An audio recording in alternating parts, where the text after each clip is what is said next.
Hello and welcome students. Myself Manorama Chaudhary and I am from Nahar Convent School. Today I am here with a very interesting topic that is gametogenesis. Have you ever think what gametogenesis word stands for? Why do we need to understand the concept of gametogenesis? What are the processes takes place under these concept, under these heading? How the processes get completed? What are the gametes? How these gametes form and what are their functions? Why it is necessary to understand the concept of gametogenesis and the formation of gametes we need to study to understand all these things. To answer all these questions, we need to first understand what gametogenesis is. To understand about gametogenesis, we need to check out the whole video. The development and production of male and female germ cells required for the development of a new individual, or the process involved in the maturation of the two highly specialized cells, spermatozoons in male and ovum in female, before they unite to form zygote. It is called gametogenesis. अगर हम इसी चीज़ को आसान भाषा में बोलें तो जब भी कोई सेल मियोसिस की प्रोसेस के लिए जाता है और वो उस प्रोसेस के दौरान गैमेट्स का फॉर्मेशन करता है तो वो हमारी प्रोसेस गैमेटोजेनेसिस कहलाती है. इस प्रोसेस में जो सेल का डिफ्रेंशिएट होता है, ये डिफ्रेंशिएशन जो गैमेट्स का फॉर्मेशन करता है, अगर मेल्स में होती है ये प्रोसेस तो स्पर्मेटोजेनेसिस कहलाती है, और यहाँ पर इस प्रोसेस के एंड में स्पर्मेटोजोआ का फॉर्मेशन होता है. अगर यही डिफ्रेंशिएशन सेल का फीमेल में होता है तो वो oogenesis कहलाता है, और बनने वाला जो सेल है वो ओवा कहलाता है. राइट. तो ये तो क्या था, हमारा जनरल इंट्रोडक्शन था कि भाई गैमेटोजेनेसिस क्या होता है, हमने ये सीख लिया. लेकिन अभी हमें ये भी जानना बाकी है कि आखिर ये स्पर्मेटोजेनेसिस और oogenesis की प्रोसेस क्या है, और बनने वाला जो स्पर्म है और ओवम है वो एग्जैक्टली स्ट्रक्चर में होता कैसा है. आइए हम देखते हैं इनके बारे में. तो देखते हैं हम स्पर्मेटोजेनेसिस के बारे में. स्पर्मेटोजेनेसिस जो है वो एक ऐसी प्रोसेस है जिसके अंदर एक मेल बॉडी मेच्योर गैमेट्स का प्रोडक्शन करती है, उसका फॉर्मेशन करती है. एक नॉर्मल मेल की बॉडी में approximately 200 to 300 millions of sperms release होते हैं जो कि प्रोड्यूस होते हैं मेल टेस्टीज में. जब ये स्पर्म्स टेस्टीज में रिलीज होते हैं, ये इमेच्योर सेल्स होते हैं जो कि मैच्योरेशन की प्रोसेस के लिए जाते हैं एपिडेमिस में, जहाँ पर सेमिनिफेरस ट्यूब्यूल्स में ये जो स्पर्म्स हैं वो मेच्योर होते हैं, और वो वही साइट होती है जहाँ पर इन स्पर्म्स का मेन प्रोडक्शन होता है. अगर हम बात करें इस प्रोसेस की, तो ये जो प्रोसेस है ये मेनली दो फेज़ में होती है. एक होती है प्राइमरी फेजेस और सेकेंड होता है सेकेंडरी स्पेस यानी फॉर्मेशन ऑफ स्पर्मेटोजोआ. तो अगर हम बात करें इस फेज़ की, तो जो प्राइमरी फेज़ होता है उसमें सबसे पहले प्राइमरी सेल यानी प्राइमरी जर्म सेल जो है वो प्रोड्यूस होता है, और वो जर्म सेल अपने आप को दो सेल्स में डिवाइड करता है. एक होता है टाइप बी स्पर्मेटोगोनियम और एक होता है type A spermatogonium. Type B spermatogonium खुद ब खुद अपने आप को वापस से सेल्फ रिप्रोड्यूस करता है, और प्राइमरी जर्म सेल्स को लेवल मेंटेन करने के लिए वो अपने आप को वापस से प्राइमरी सेल में कन्वर्ट कर लेता है. वहीं अगर हम टाइप ए की बात करें तो टाइप ए मियोसिस जो कि इस प्रोसेस का पहला डिवीजन स्टेप है उसके लिए जाता है. ये एक इंटरमीडिएट स्टेज है जो कि अराइज करती है प्राइमरी स्पर्मेटोसाइट्स को जो कि डिप्लॉइड्स होते हैं, और ये सेल्स जो है मेंटेन करते हैं क्रोमोसोम के नंबर को.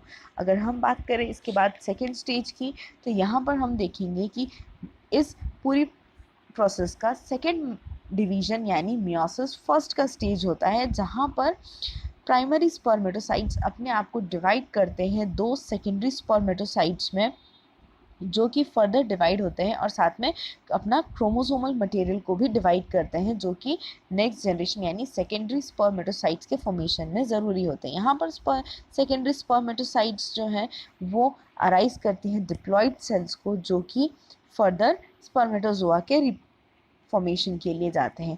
इसके बाद आता है सेकेंड मियोसिस का स्टेज, जहाँ पर सेकेंडरी स्पर्मेटोसाइट्स जो है वो अपने आप को मेंटेन करते हैं क्रोमोसोमल. सबसे पहली बात, वो अपने आप को डिवाइड करते हैं अलग अलग सेल्स में, और साथ ही साथ क्रोमोसोमल लेवल को सेल के अंदर मेंटेन करते हैं, और मेंटेन करने के साथ ही साथ ये जो सेकेंडरी डिवीजन है इसमें सेकेंडरी स्पर्मेटोसाइट्स से स्पर्मेटिड्स का फॉर्मेशन होता है और ये स्पर्मेटिड्स अपने आप को स्पर्मेटोजोआ या फिर स्पर्म में मैच्योर स्पर्म में डेवलप करते हैं। तो ये थी हमारी स्पर्मेटोजेनेसिस की प्रोसेस या फिर हम बोले तो प्रोडक्शन ऑफ स्पर्म की फॉर्मेशन, जो कि मेनली होती है सेमिनिफेरस ट्यूब्यूल के अंदर। ठीक है, आइए अब हम देखते हैं एक आइडियल स्पर्म का स्ट्रक्चर। अगर हम बात करें एक आइडियल स्पर्म के स्ट्रक्चर की तो हम क्या देखते हैं कि ये एक माइक्रोस्कोपिक स्ट्रक्चर है जो कि बना होता है head, neck, middle piece and tail से मिलकर। जहाँ पे अगर हम बात करें तो ये जो पूरी बॉडी है इसकी वो आउटर लेयर जो है इस पूरी बॉडी का वो प्लाज्मा मेम्ब्रेन से कवर्ड होता है, जो कि उसके स्ट्रक्चर को मेंटेन करने में हेल्प करता है। साथ ही साथ अगर हम हेड के ऊपर का जो पॉइंटेड पोर्शन है वहाँ देखें तो वहाँ पर एक्रोसोम फिल्ड होता है। ये एक एंजाइम है जो कि हेल्प करता है ड्यूरिंग फिजन पेनिट्रेशन में हेल्प करता है स्पर्म की ओवम के अंदर। अगर हम बात करें न्यूक्लियर एक्रोसोम के नीचे वाले इलोंगेटेड पोर्शन को जो कि हेड में प्रेजेंट है, तो वो स्पर्म का वो पोर्शन होता है जो कि न्यूक्लियस को कैरी करता है, यानी जेनेटिक मटेरियल को कैरी करता है। नेक यानी नेक के नीचे जो मिडिल पीस वाला पोर्शन है, अगर हम उस मिडिल पीस को देखें तो वहाँ पर माइटोकॉन्ड्रियल सेल्स प्रेजेंट होती हैं जो कि मोटेलिटी को प्रूव करने के लिए एनर्जी प्रोड्यूस करती है, यानी स्पर्म को मोटेलिटी प्रोवाइड करने के लिए ये एनर्जी प्रोवाइड करती हैं। और जो टेल है वो हेल्प करती है स्पर्म को मोटाइल बनने में। अगर हम बात करें एक नॉर्मल मेल में, तो हमने अभी पहले देखा था कि हमने कहा था 200 to 300 मिलियन स्पर्म्स एक मेल की बॉडी में रिलीज होते हैं। उन 200 to 300 मिलियन स्पर्म्स में से अप्रॉक्सीमेटली 60% जो है वो नॉर्मल मोटेलिटी के होते हैं, लेकिन जो 40% स्पर्म्स होते हैं वो विगरस मोटेलिटी के पाए जाते हैं। तो ये था हमारा मेल गैमेट और मेल गैमेट के फॉर्मेशन की प्रोसेस। आइए अब हम चलते हैं फीमेल गैमेट के फॉर्मेशन और फीमेल गैमेट के स्ट्रक्चर की तरफ। तो अब हम देखेंगे प्रोसेस oogenesis की। अगर हम बात करें oogenesis की तो ये जो वो प्रोसेस है जहाँ पर हम बात कर रहे हैं फॉर्मेशन ओवम की, यानी ये जो ओवम है यानी फीमेल गैमेट के फॉर्मेशन की बात करें तो ये जो डेवलपमेंट है वो स्टार्ट हो जाता है फीमेल के फीटल स्टेज से, यानी जब भी कोई फीमेल अपनी फीटल स्टेज में होती है ओवम का डेवलपमेंट वहीं से स्टार्ट हो जाता है। और जो ओवरी है वो ओवम के डेवलपमेंट की प्राइम साइट होती है, जहाँ पर कि फोलाइकल होते हैं। उन हर फोलाइकल के अंदर एक oocyte प्रेजेंट होता है जो कि फर्दर अपने आप को मैच्योर डेवलप करने के लिए रिस्पॉन्सिबल होता है। अगर हम इसकी प्रोसेस की बात करें, यानी इस गैमेट के फॉर्मेशन की बात करें या ओवम की फॉर्मेशन की बात करें, तो सबसे पहले जो जर्मिनल सेल होता है यानी जो हमारा मेन सेल होता है वो डेवलप करता है अपने आप को प्राइमरी oocyte में, जो कि एक डिप्लॉइड सेल है। प्राइमरी oocyte फर्दर जाता है फर्स्ट माइटोटिक मियोसिस डिवीजन के लिए। उस डिवीजन में एक सेकेंडरी oocyte बनता है और एक पोलर बॉडी बनती है यहाँ पर, जो कि फर्दर अपने आप को डेवलप करती है पोलर बॉडीज़ में। वहीं पर अगर हम बात करें सेकेंडरी oocyte की तो वो फर्दर फिर जाता है सेकेंड मायोसिस डिवीजन के लिए, जहाँ पर कि वो जो क्रोमोसोमल लेवल है, जो क्रोमोसोम लेवल है सेल का, उसे मेंटेन किया जाता है और साथ ही साथ एक ओवम का डेवलपमेंट किया जाता है। बाकी 3 यहाँ पर पोलर बॉडी मिलती है। वहीं पर अगर हम स्पर्मेटोजेनेसिस की बात करें तो वहाँ पर बनने वाले सेकेंडरी स्पर्मेटोसाइट से बनने वाले जितने स्पर्मेटिड्स थे वो सभी अपने आप को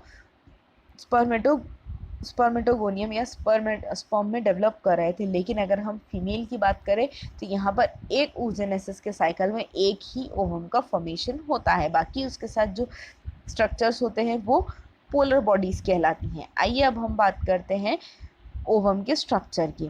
तो आपको स्क्रीन पर दिख रहा है कि हमारे पास एक ओवम का स्ट्रक्चर है। ये एक मैच्योर ओवम का स्ट्रक्चर है जो कि डेवलप होता है प्रिमिटिवली। ये एक जर्म सेल होता है जो कि डेवलप होता है, अपने आप को डेवलप करता है एक oocyte में, जो कि प्रेजेंट फोलाइकल में डेवलप करता है और प्राइमरीली हम इसे oocyte बोलते हैं।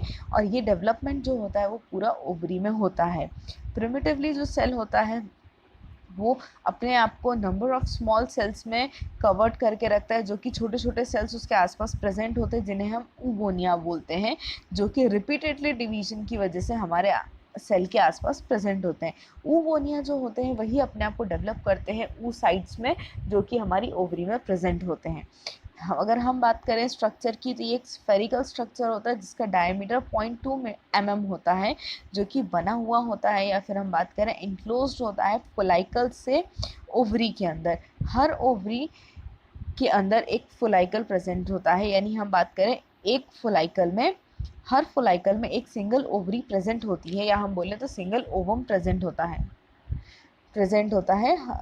अगर हम इसे और आसान तरीके से बोले तो हर ओवरी में एक फोलाइकल होता है और उस फोलाइकल के अंदर एक ओवम प्रेजेंट होता है।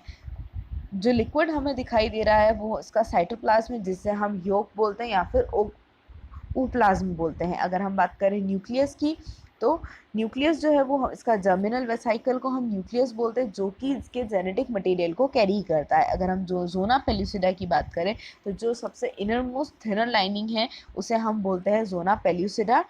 देन अगर हम बात करें तो ये जो है वो एक लेयर होती है कवरिंग की, जो कि इंटरनल सपोर्ट प्रोवाइड कराती है। नेक्स्ट जो है हमारा वो है कोरोना रेडिएटा, जो कि आउटर मोस्ट लेयर है, जो कि डिफरेंट सेल्स के डिपॉजिट की वजह से बनने वाली एक लेयर है।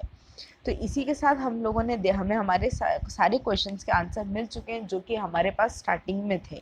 आई होप आप लोगों को यह वीडियो समझ में आया होगा। हमारे जो क्वेश्चन स्टार्टिंग में थे वो आप लोगों के क्लियर हो गए होंगे। Thank you.